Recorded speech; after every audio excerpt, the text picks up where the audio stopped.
فمن شہد منکم الشہر فلیصم. اب یہ رمضان کے روزے کی فرضیت کا حکم آیا. رمضان کا مہینہ وہ ہے جس میں قرآن نازل کیا گیا. اس کے بارے میں جیسا کہ میں نے عرض کیا پھر بعد میں عرض کروں. لیکن جو شخص بھی تم میں سے موجود ہو اس مہینے میں، اپنے گھر میں موجود ہے، اپنے شہر میں موجود ہے، سفر پر نہیں ہے، یا یہ ہے کہ جو شخص بھی اس مہینے کو پائے، اس کی زندگی میں یہ مہینہ آ جائے، یہ برکتوں کا ایک موقع اسے مزید حاصل ہو جائے، فلیصم. یہ امر کا صیغہ ہے، یہ وجوب ہے مطلقاً. اب اس میں جو دو رعایتیں پہلے دی گئی تھی ان میں سے ایک کو برقرار رکھا. ومن کان مریضا او علی سفر فعدۃ من ایام اخر.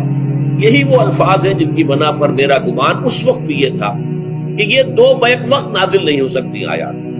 یہ جو تکرار ہے بیماری تکرار ہو جائے گی پھر اگر ایک ہی وقت میں نازل ہو رہی ہے. اور قرآن مجید کی فصاحت اور بلاغت سے یہ چیز بعید ہے کہ وہاں پر اس طرح کی تکرار بلا سبب ہو رہی ہے. قرآن میں اور بہت سی آیات ہیں جن میں کہ آپ کو معلوم ہے کہ پورا رکوع ہے سورہ مزمل کا، اس میں قیام اللیل کا حکم ہے. پھر اسی کے آخر میں وہ آیت شامل کر دی گئی ہے جو کم سے کم 1 سال بعد نازل ہوئی، جس میں کہ رات کے قیام کا وجوب ختم کر دیا گیا.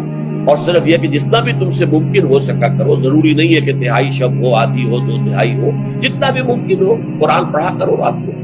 گویا کہ وہ فرضیت جو تھی قیام اللیل کی وہ ختم ہو گئی. اس حوالے سے وہ جو ناسخ ہے، منسوخ کرنے والی آیت بھی اس کے ساتھ ہی رکھ دی گئی تاکہ وہ جو اصل حکم تھا وہ بھی برقرار سامنے رہے اور جس نے آ کر اسے منسوخ کیا وہ بھی برقرار رہے اور سامنے رہے.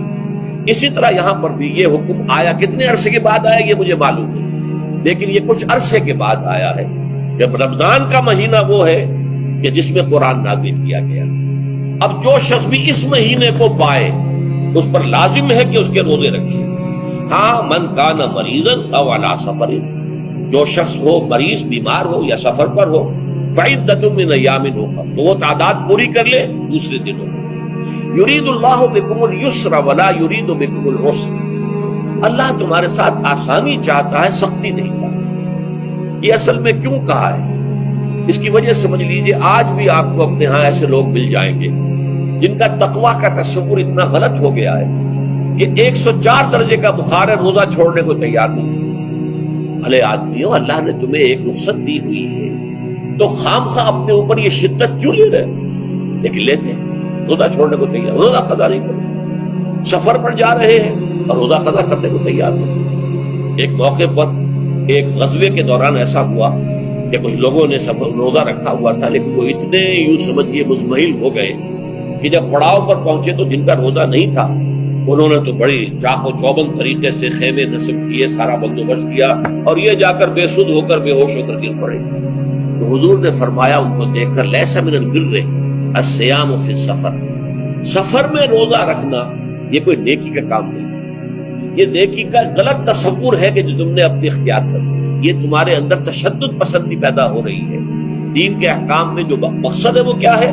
یرید اللہ بکم الیسر ولا یرید بکم العسر. اسی پر عمل کرتے ہوئے حضور نے فرمایا ہے کہ جو بھی علماء دین ہیں یا جو رہنمایان دین ہیں ان کا کام کیا ہے؟ آپ نے فرمایا یسروا ولا تعسروا. دیکھو آسانیاں پیدا کرو، سختیاں پیدا نہ کرو. دین میں سختیاں پیدا کرنا بھی وہ اسر اور اغلال بن جاتا ہے کہ جس کو رفع کرنے کے لیے اور جس سے لوگوں کو، یہودیوں کو اور تمام اہل کتاب کو نجات دینے کے لیے اللہ تعالیٰ نے اپنے رسول محمد صلی اللہ علیہ وسلم کو بھیجا.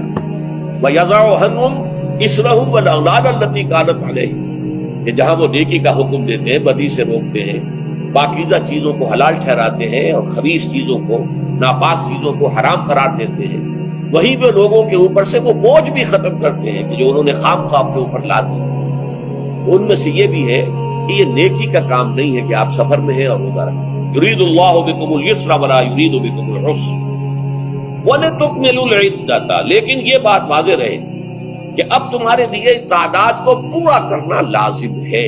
یہ نہیں ہے کہ آپ اس کی جگہ پر فدیہ دے دو تو بات پوری ہو جائے گی. نہیں، روزے کی تعداد آپ کے رمضان میں 2 روزے 3 روزے چھوٹ گئے بیماری کی وجہ سے، ٹھیک ہے، لیکن دوسرے دنوں میں اس کی قضا دینی لازم ہے. وہ روزے رکھنے جو ہے آپ پر لازم ہے. ان کا کوئی بدل جو ہے وہ فدیہ نہیں ہو سکتا.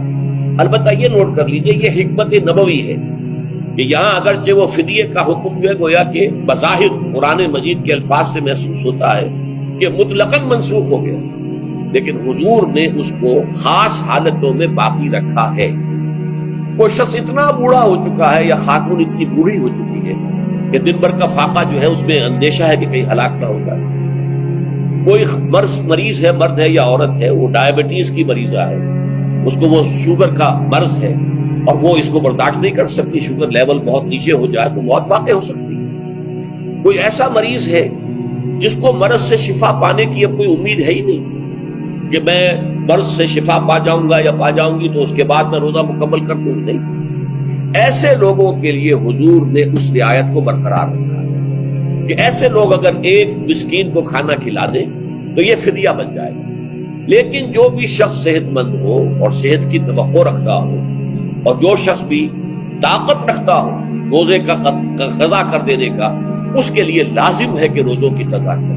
وَلِتُكْمِلُوا الْعِدَّةَ وَلِتُكَبِّرُوا اللَّهَ عَلَىٰ مَا هَدَاكُمْ، اور تاکہ تم اللہ کی کبریائی کا اعلان کرو اس چیز پر کہ جو اس نے تمہیں ہدایت عطا فرمائی۔ اب اس کا ایک تو ظاہر ہے کہ جب روزے ختم ہوتے ہیں عید الفطر میں، تکبیر اضافی تکبیرات کے ساتھ 2 رکعتیں ہیں جو ہم ادا کرتے ہیں۔ احناف کے نزدیک 6 اضافی تکبیرات ہیں اور اہل حدیث کے نزدیک 12، لیکن تکبیرات ہیں اضافی۔ اور یہ کہ جاتے ہوئے اور آتے ہوئے عید کے لیے آپ جا رہے ہیں تو تکبیرات پڑھتے ہوئے جائیے، واپس آ رہے ہیں تکبیر پڑھتے ہوئے آئیے، اور یہ بھی کہ جاتے ہوئے راستہ کوئی اور، آتے ہوئے راستہ کوئی اور اختیار کیجئے، تاکہ پورا شہر پوری بستی جو ہے تکبیر کی آواز سے گونجے۔ یہ ظاہر ہے۔ باطن اس کا کیا ہوگا؟ اللہ کی کبریائی کا اعلان کرو، اللہ کی کبریائی کو نافذ کرنے کی کوشش کرو۔ جب اللہ نے تمہیں ہدایت دے دی ہے، تمہیں اپنے دین حق سے نواز دیا ہے، تمہارا فرض ہے کہ اس کو قائم کرو، اس کے لیے جد و جہد کرو، اس کے لیے تن من دھن لگاؤ، اس کے لیے جان اور مال سے جہاد کرو۔ وَلِتُكَبِّرُوا اللَّهَ عَلَىٰ مَا هَدَاكُمْ وَلَعَلَّكُمْ تَشْكُرُونَ، اور تاکہ تم واقعتاً شکر کرو۔